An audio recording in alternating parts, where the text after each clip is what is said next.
While no man knows what heaven and hell will actually look like, the story powerfully illustrates how serious God is about loving Him more than money and possessions. There are many applications of this story, and here are a few that I've discovered that you can apply to your life.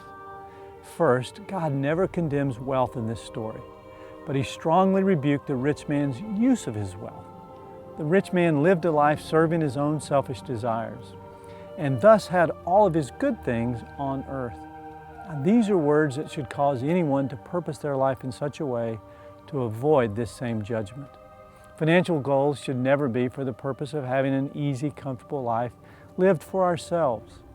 Second, God gives us money and possessions to meet our needs, but more importantly, the needs of others.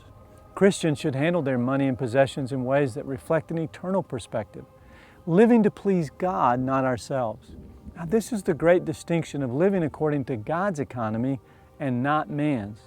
We should be praying and asking the Lord to show us people we can help and be kind towards. We are called to show God's love to those who cannot repay us in any manner. All of us should consider who God has placed outside of our gate, and then be intentional about using what we have to be generous with all that God has entrusted to us. Each day you make financial choices that will determine the kind of legacy you'll leave on this earth.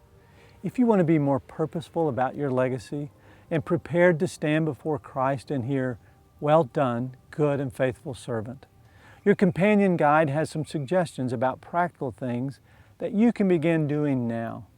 Finally, heaven and hell are real, and the only way to be with God in heaven after you die is to have a personal relationship with Jesus Christ.